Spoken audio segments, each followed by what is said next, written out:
Les matins de France Culture. Guillaume Erner.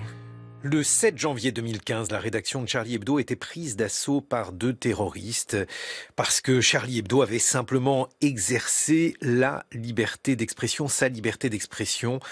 Les victimes étaient innombrables dans la rédaction. Charb, Wolinski, Cabu notamment.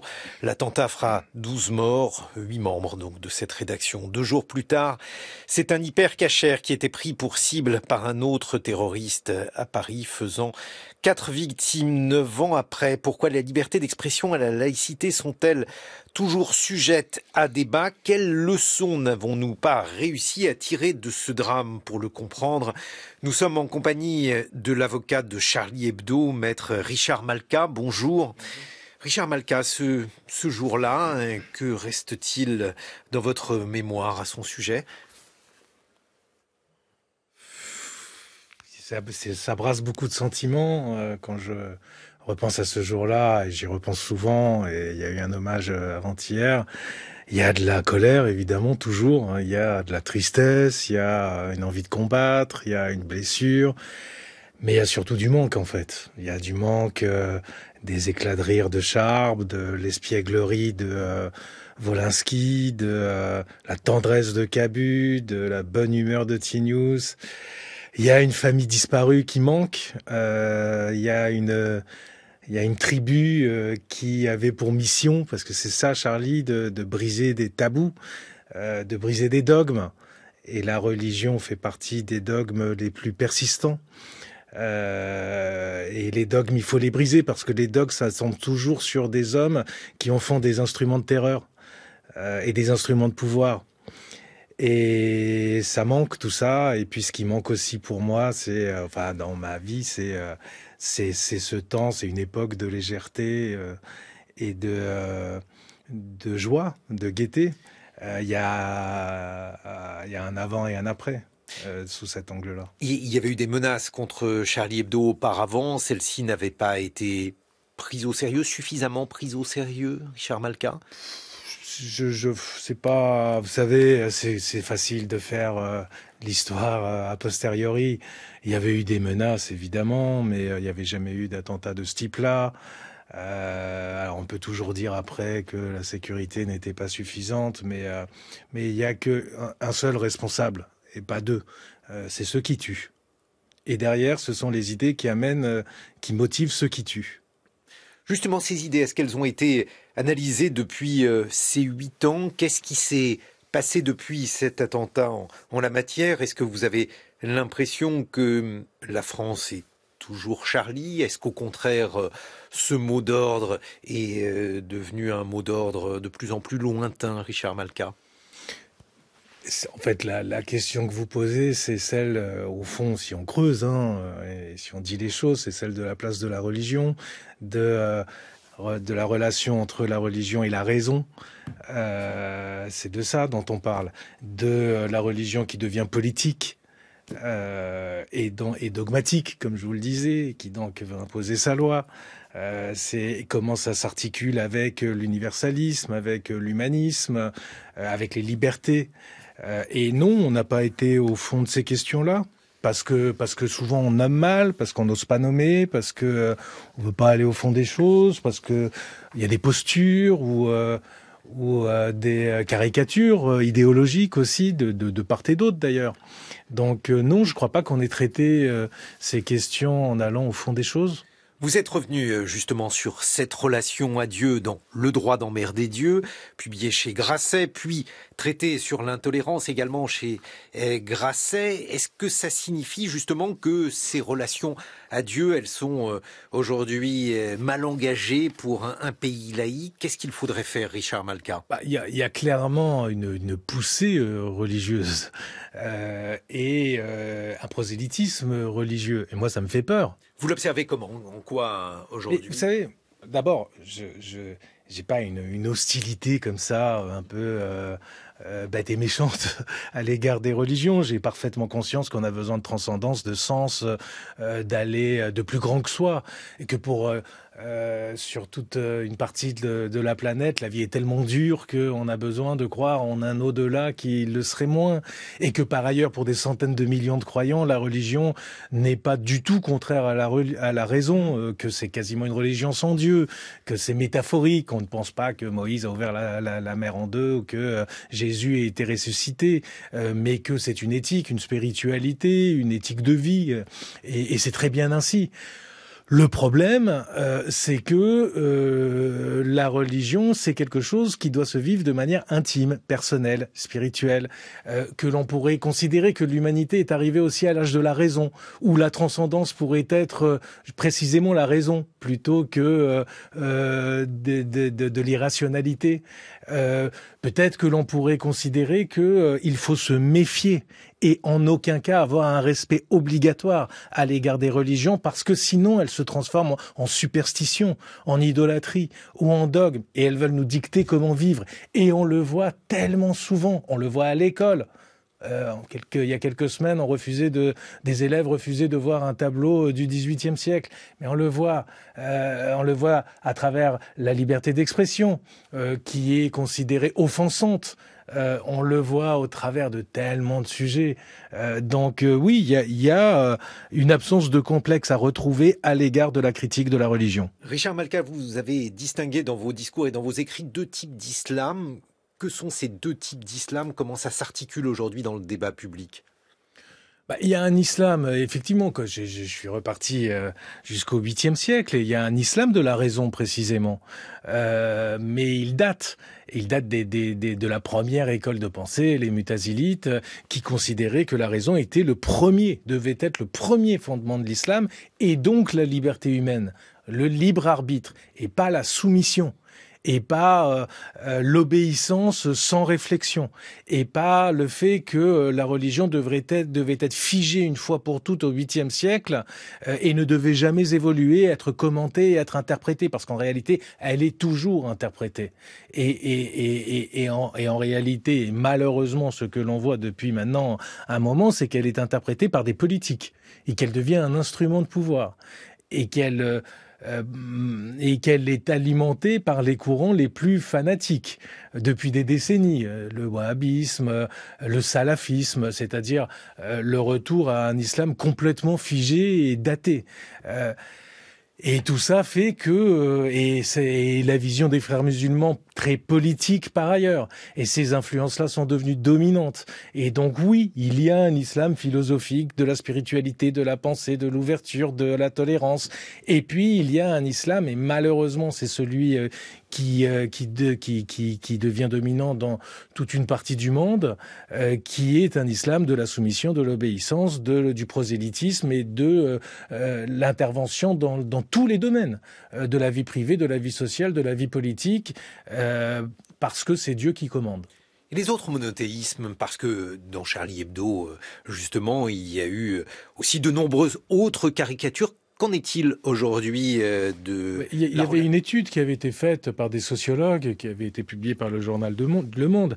Les caricatures religieuses, c'est infinitésimal dans Charlie Hebdo. Et parmi les caricatures religieuses, les caricatures de l'islam sont à nouveau très minoritaires. Et je suis là pour en témoigner, pendant une décennie, je n'ai fait que plaider contre des mouvements catholiques intégristes, à raison de caricatures de la religion chrétienne. Maintenant, l'islam est dans l'actualité parfois. Des phénomènes islamistes sont dans l'actualité. Quand il y a le 11 septembre 2001, c'est compliqué de ne pas parler d'islam. Et pourquoi cette gêne qui persiste à parler des dangers de cette religion? Comme de toute religion, toutes les religions sont dangereuses. Il y a aujourd'hui une difficulté particulière avec la jeunesse, Richard Malka. Est-ce que la laïcité est une notion plus floue, ou alors est-ce que la jeunesse, justement, est moins favorable à cette notion de laïcité? Malheureusement, je le crains. En tout cas, une partie de cette jeunesse. Alors après, c'est des concepts Je suis toujours un peu perplexe quand on demande à des collégiens ou à des lycéens de 15 ans s'ils sont pour ou contre la laïcité. Je vois pas très bien ce que ça peut représenter pour eux. Mais oui, Par exemple, la question vestimentaire. Oui. Non mais moi tout ça me paraît complètement fou. Enfin, c'est l'idée. Alors là, ça dépasse la religion. C'est l'idée que chacun peut faire comme il veut. Mais dans ce cas-là, il faut plus vivre en société. Quand on vit en collectivité, il y a des règles communes. Pourquoi certains pourraient s'en dégager? Moi, si je veux aller plaider au tribunal avec une robe rouge, je n'ai pas le droit. C'est comme ça. Pour vivre ensemble, il faut des règles communes. Et parmi ces règles communes, enfin ces fondateurs, c'est que quand on est mineur à l'école, on refuse des vêtements qui sont en réalité des négations de l'identité. C'est ça l'abaya. C'est une négation de l'identité et en l'occurrence féminine. Mais alors, donc c'est l'expression du patriarcat le plus moyenâgeux. C'est je me cache, j'ai un uniforme, je disparais derrière un vêtement parce que qui dit une appartenance religieuse. C'est ça le combat aujourd'hui. Et alors, justement, qu'est-ce que vous auriez envie de dire à ces jeunes, Richard Malka? Méfiez-vous des religions, mais méfiez-vous. Il n'y a pas de respect obligatoire, faut arrêter avec ça. On vous a lavé le cerveau avec ces notions de respect et d'offense. On ne respecte pas des idées, ni des croyances, on les critique, on garde sa liberté. Sinon, on s'avance vers un temps de guerre. On retrouve ces idées dans vos livres traités sur l'intolérance et le droit d'emmerder Dieu, tous deux publiés chez Grasset. Et puis, on évoquera avec vous dans une vingtaine de minutes, par exemple, le fait de pénaliser l'acte de brûler des Corans. Vous nous direz ce que vous en pensez, Richard Malka. Il est 7h56 sur France Culture. 6h30, 9h, les matins de France Culture. Guillaume Erner. Nous sommes en compagnie de l'avocat de Charlie Hebdo, Richard Malka. On vous doit notamment, Richard Malka, un traité sur l'intolérance aux éditions Grasset. 9 ans après les drames de l'attentat contre Charlie Hebdo et de l'hyper-cachère de la porte de Vincennes à Paris, donc deux drames qui se sont déroulés les 7 et 9 janvier 2015. Vous nous avez expliqué dans quelle mesure l'individualisme contemporain faisait le jeu en quelque sorte du collectivisme religieux aujourd'hui. Et avec mon camarade Jean Lémarie, avec Stéphane Robert, on a parlé du remaniement. Est-ce que votre téléphone a sonné, Richard Malka? Écoutez, non. Il n'a pas sonné.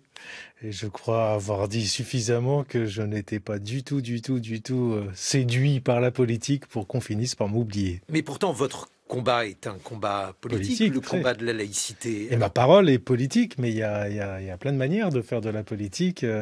Et je crois être à ma place, en tout cas là où je me sens bien et où je sens pouvoir disposer d'une parole totalement libre, ce qui n'est plus possible quand vous vous insérez dans un collectif, et c'est normal parce qu'il faut tenir compte de ce que pensent les autres. Je ne sais pas faire ça, et voilà, je porte une parole politique d'où je suis, et ça me va très bien ainsi. Jean Lémarie. Quel est le chaînon manquant entre votre manière de faire de la politique et la politique traditionnelle ? Je ne veux pas de pouvoir, en fait. Ça ne m'intéresse pas, je suis pas fait pour ça, je ne sais pas gérer des équipes, je ne sais pas gérer des hommes, je me gère moi-même avec difficulté. Donc c'est tout simplement, faut être lucide sur soi-même. Il y a des gens qui sont faits pour pour évoluer peut-être dans le monde des idées, des principes, de la parole, du verbe. Et c'est important, je crois, donc c'est pas de la fausse modestie. Et puis il y a des gens qui sont là pour agir et gérer des gens et mener une équipe et être un leader, non pas forcément d'opinion, mais de personnes. Voilà, c'est des métiers différents et les deux doivent exister et se parler. Il doit y avoir des liens entre les deux. Mais c'est deux choses différentes. Justement, Richard Malka, est-ce que vous estimez que vos idées, aujourd'hui, elles sont défendues par un parti politique ou par, je ne sais pas, des personnalités politiques ? Des personnalités, oui, mais vous savez, moi je m'intéresse à la gauche parce que je me suis toujours situé à gauche et que je parle beaucoup avec des politiques de gauche. avec des politiques de droite aussi, mais plutôt avec ceux de gauche, parce que j'estime que le problème, il est essentiellement là, et qu'il y a une gauche à réinventer, qu'il y a un logiciel qui n'a pas été adapté au temps moderne, et qu'il faut y travailler. Il y a une situation incroyable à gauche, en fait. Laquelle? Il y a un boulevard. Il y a un boulevard pour une gauche républicaine, laïque, universaliste, libertaire. Il y a probablement, il suffit de se baisser pour ramasser des millions de voix, ce que normalement les politiques devraient vouloir faire, et il y a personne. Il y a un peuple de gauche qui est universaliste, mais il n'y a pas d'offre politique. Alors, il y a mes amis du PRG, mais enfin, ça ne représente pas quelque chose de très très très important. Je le regrette, mais c'est ainsi. Il y a des personnalités qui représentent, qui expriment. Je sais pas, il y a Bernard Cazeneuve, il y a Carole Delga, il y a Michael Delafosse, il y a plein de personnes qui représentent ces courants-là. Mais ça ne fait pas une offre politique structurée. Et je pense qu'il faut y travailler, parce qu'il y a un peuple en jachère, il y a des gens il y a un désespoir de ce peuple de gauche-là qui n'a plus d'expression politique. Bon, mais alors Et c'est incroyable qu'il n'y ait pas, ça fait maintenant un moment que cette gauche a disparu, précisément parce qu'elle ne proposait plus rien sur un ensemble de thèmes, parce que c'était devenu des tabous. Si la gauche ne peut pas parler de sécurité, d'intégration, de religion, alors ça marche pas. Bon, mais alors je parle sous le contrôle de mon camarade Jean Lémarie. Est-ce que, par exemple, la France insoumise, qui est quand même le centre de gravité de la gauche, n'a-t-elle pas remporté le contrôle, en tout cas, de cette gauche et des idées très éloignées des vôtres, Richard Malka? C'est un fait qu'aujourd'hui, c'est le parti dominant à gauche. Je le regrette profondément parce que c'est effectivement très très éloigné de mes idées, et encore plus ces derniers temps où on assiste à une... Pourquoi ces derniers temps? Parce qu'on assiste, il suffit de voir les choses, à une dérive non seulement communautariste, mais enfin au relent antisémite assez important. C'est-à-dire, expliquez-nous. C'est-à-dire, je sais pas, quand on vous dit que manifester contre l'antisémitisme, c'est soutenir des massacres, c'est quand même le pas d'amalgame, il marche pour tout le monde, sauf pour les juifs, du côté de chez les filles. Quand David Guiraud, après avoir désinformé en Tunisie, utilise les codes antisémites les pires, ça pose quand même un énorme problème, défendu par la raffinée Mathilde Panot. Et puis les exemples, il commence à y en avoir beaucoup. C'est une stratégie pour vous? Donc il y a Richard Malka, pour vous, c'est une stratégie? Je sais pas, je sonde pas les reins et les cœurs. Je pense qu'il y a une stratégie électorale consistant à considérer, ce qui est profondément insultant par ailleurs, que un électorat musulman serait antisémite. Donc il faudrait brosser dans le sens du poil de l'antisémitisme cet électorat-là. Et puis peut-être y a-t-il aussi un tropisme de l'extrême gauche traditionnellement anti-israélien, et c'est tout à fait légitime. Mais en quoi ça concerne les Juifs qui vivent en France, en Allemagne, en Amérique? Et il y a par ailleurs une idéologie qui remet en avant, et je le regrette, les identités, les races, les différences, et qui pense en termes de dominant-dominé et en termes d'identité, et qui ne met pas les Juifs du bon côté des dominés ou des dominants. Pourquoi? Parce que pour vous, les Juifs sont dominés, dominants? Non, mais je veux dire, si on prend... On parle de cette idéologie anglo-saxonne qui ne résonne qu'en ces termes-là. Si vous prenez historiquement les choses, je pense que l'on peut considérer que les Juifs font partie des populations qui a un peu souffert des discriminations dans l'histoire. Mais pour cette extrême gauche-là, oui, ça n'en fait pas partie. Jean Lémarie. On parlait de laïcité. Longtemps, Jean-Luc Mélenchon a été un promoteur de la laïcité. Est-ce sa vision qui a changé ou la société qui a changé? Moi, je n'ai jamais tenu des propos aussi violents que Jean-Luc Mélenchon, y compris sur le voile. Parce qu'il disait, ces jeunes femmes se stigmatisent elles-mêmes et ensuite elles s'en plaignent. Je n'invente rien. Il parlait de fantômes. Bon, donc oui, ça, lui, il a carrément changé à 180 degrés. Ça, c'est un constat. Richard Malka, il y a aussi une sorte de principe de précaution qui s'est immiscé en politique. Alors, pas forcément en politique en France, mais par exemple au Danemark, il y a un certain nombre de personnes qui réfléchissent au fait de pénaliser l'acte de brûler des Corans, puisque au Danemark, il y a eu des manifestations de ce type, qui ont été accueillies avec hostilité par une partie du monde musulman. Qu'est-ce que vous en pensez ? Malheureusement, ils font plus que réfléchir puisque la loi a été votée, me semble-t-il, il y a quelques semaines. Ce que j'en pense, je l'ai dit, je l'ai écrit, c'est vertigineux. C'est une marche vers l'obscurantisme. On est dans rendez-vous compte, on est dans des pays qui ne sont pas des théocraties, qui sont des démocraties sécularisées, si ce n'est laïques, et qui pénalise de 2 années de prison le fait de brûler un Coran. C'est-à-dire que ces démocraties considèrent qu'il y a un livre sacré, puisque le brûler, c'est puni de la prison. Et que donc une mythologie, eh bien, ça doit être considéré comme étant sacré. Mais pourquoi ce livre ? Pourquoi pas l'Iliade et l'Odyssée ? Moi, ce qui est sacré pour moi... Ils incluent aussi la Bible dans... Oui, parce on peut pas... mais évidemment, c'est totalement hypocrite, puisque... et je ne suis pas pour brûler des Corans, ni pour brûler aucun livre, ni pour réécrire aucun livre. Si on a quelque chose d'intelligent à faire, c'est d'écrire, c'est de créer, c'est ne pas détruire le passé. Donc évidemment, c'est provocateur, c'est utilisé, mais il y a 3 Corans brûlés, on fait une loi.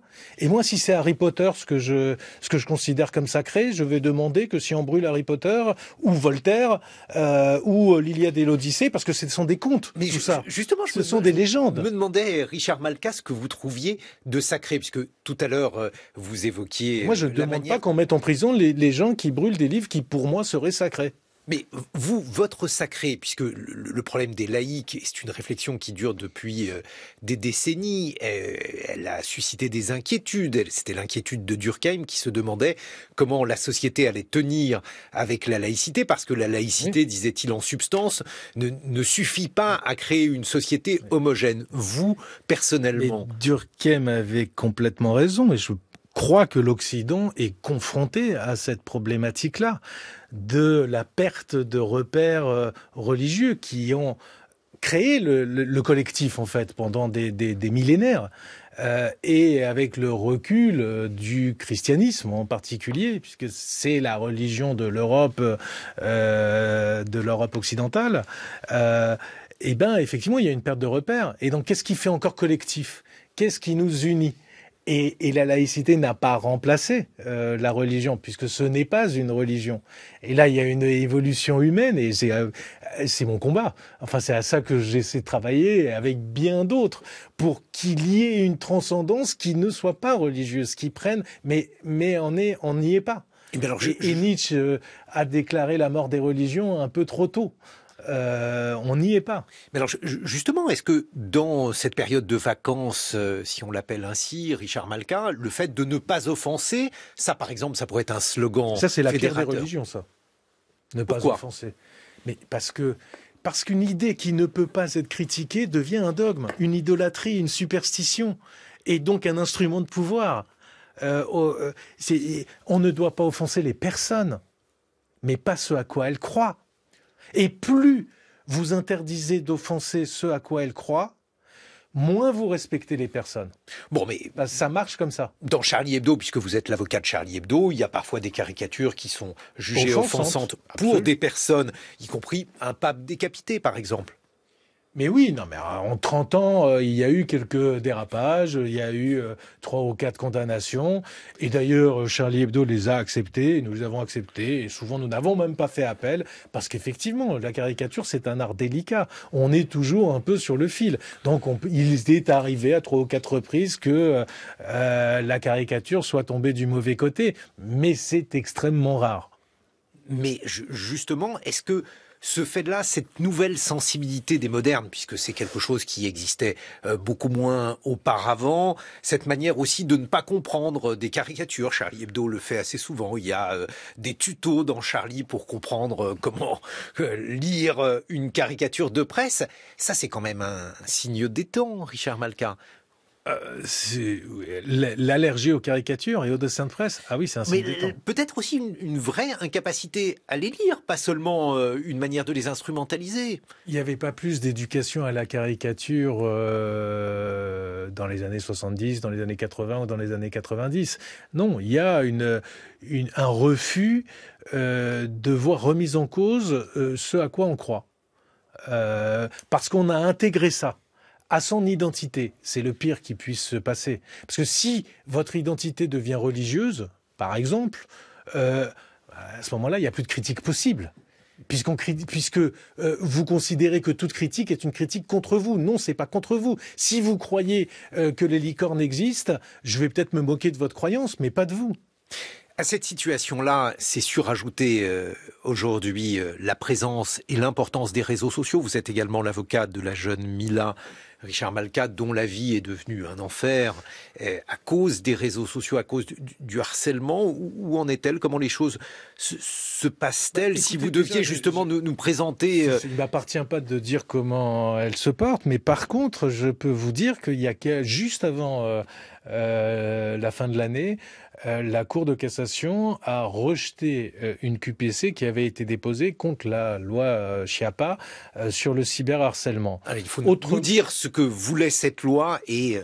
c'est la loi qui prévoyait qui introduisait le délit de cyberharcèlement qui manquait, en fait, le lynchage de foule sur le numérique. Et donc, cette loi, aujourd'hui, est constitutionnellement validée puisque la Cour de cassation a refusé de transmettre la QPC au Conseil constitutionnel. C'est important. Pourquoi? Ça sera donc au travers de l'affaire Mila que cette décision a été prise. Je m'en réjouis. Pourquoi c'est important? Qu'est-ce que les réseaux sociaux ont changé à l'atmosphère générale du pays? Pas seulement la France, hein, bien sûr. Moi, ça m'arrive pas assez souvent, parce que malheureusement, j'ai pas le temps, mais enfin, d'aller dans des facultés, de parler à des étudiants ou à des lycéens. Et à chaque fois, je suis confronté à des gosses qui sont terrifiés, qui ont peur. En fait, qui ont peur de dire ce qu'ils pensent, vraiment, parce qu'ils se disent « mais je vais me faire lyncher sur les réseaux sociaux ». C'est devenu, à ces âges-là, encore plus qu'au nôtre, un instrument de terreur. Pas un instrument de liberté d'expression, un instrument de terreur. Donc il y a une régulation à opérer qui est manifeste et qui n'est pas allé assez loin, mais parce que le droit, c'est long à mettre en place. La technique, ça va beaucoup, beaucoup plus vite. Mais voilà, il y a des réseaux sociaux qui sont devenus de véritables poubelles, à injures, à insultes, à menaces. Il n'y a plus une affaire où il n'y a pas des menaces de mort. Enfin, c'est quand même invraisemblable. Les collégiens, les lycéens ont peur, les profs aussi. L'attentat d'Arras, 13 octobre dernier, là aussi, qu'est-ce qui vous inspire, Richard Malka? Il se trouve que je défends la famille de Dominique Bernard. Là, on s'attaque en fait au pilier le plus fondamental de la République, l'école. L'école laïque républicaine. C'est le creuset de la République. C'est-à-dire qu'en s'attaquant à ça, en faisant peur, là encore, en faisant reculer, parce que c'est la même histoire que les Corans, que les Corans danois, enfin que les Corans qui sont brûlés et de la loi au Danemark. En fait, on cherche à faire peur, et en face, on renonce. Petit à petit, pour avoir la paix.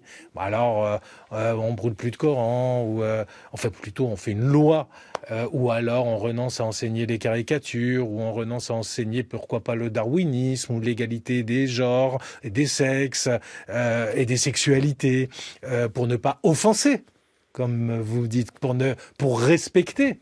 Parce que cette idée de l'offense, en fait, on peut pousser ça très loin, on pousse ça toujours plus loin. Mais en fait, en renonçant, on prépare les conflits de demain. On croit avoir la paix, mais en fait, on alimente le feu de la discorde. Parce qu'en face, on sent l'odeur du sang.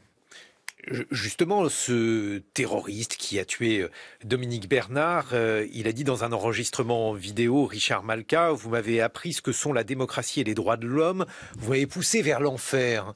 Et c'est aussi une pierre dans notre jardin, ce type de déclaration? Ah non, ça dit les choses très clairement. C'est-à-dire?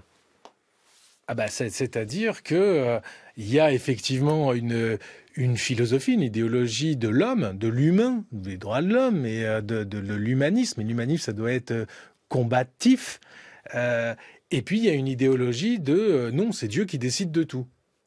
Et ces deux idéologies, elles peuvent cohabiter quand il y a de la raison en religion, et je cite Benoît XVI, et bien d'autres ecclésiastiques, mais elles peuvent s'affronter durement aussi, quand la religion devient un fanatisme, et en réalité un totalitarisme.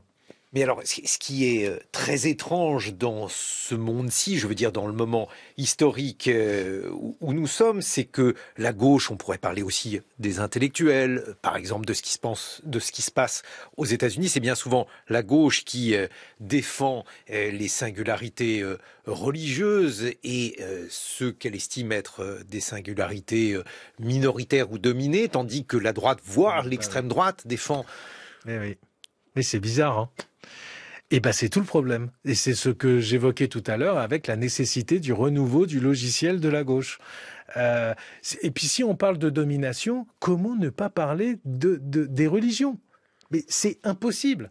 Quel est l'instrument de domination des femmes depuis des milliers d'années? Si ce n'est les religions. Mais il vous serait loisible aussi de devenir à droite. On peut très bien être un homme de droite, oui, voire de droite dure. Il n'y a pas de... oui, pourquoi pas. Sauf que je ne le suis pas. Parce que profondément libertaire, en particulier sur tous les sujets de mœurs. Et puis... Mais même l'extrême droite devient de plus en plus libertaire sur certains sujets. Pas de souci avec ça, mais sauf que de toute façon, ça se passe à gauche. Ce qui fera changer la société, c'est ce qui se passe à gauche. Ce que fait par exemple la gauche américaine, ça vous rend... il est là. La gauche américaine vous rend optimiste là-dessus, Richard Malka? Mais il faut la gauche américaine, enfin celle dont vous parlez, c'est-à-dire, j'imagine, la plus extrémiste, celle d'Harvard, la gauche des intellectuels, celle qui considère que un mot d'offense peut justifier qu'un prof soit viré, mais que par contre on peut appeler au génocide des Juifs. Et puis ça dépend du contexte. Voilà, ça dépend du contexte et que c'est pas grave si on viole des femmes à partir du moment où elles sont juives. Là, on arrive aux aberrations de cette idéologie-là. Mais cette gauche-là, elle est en train d'alimenter un autre totalitarisme qui est celui de Donald Trump. Donc, on aimerait ne pas être enfermé dans le choix entre cette gauche radicale, extrémiste, totalitariste et Donald Trump. Je me bats pour qu'il y ait quelque chose entre ça. Mais là aussi, on a l'impression que tout est fait aujourd'hui dans la configuration pour donner des éléments à cette gauche-là, pour considérer qu'aujourd'hui le combat à gauche, il se situe donc du côté de la défense des identités, du décolonial, bref, que le vent a tourné chez les intellectuels. Et sur l'échiquier politique, Richard Malka. Oui, mais toute action entraîne une réaction, donc faut pas perdre l'espoir.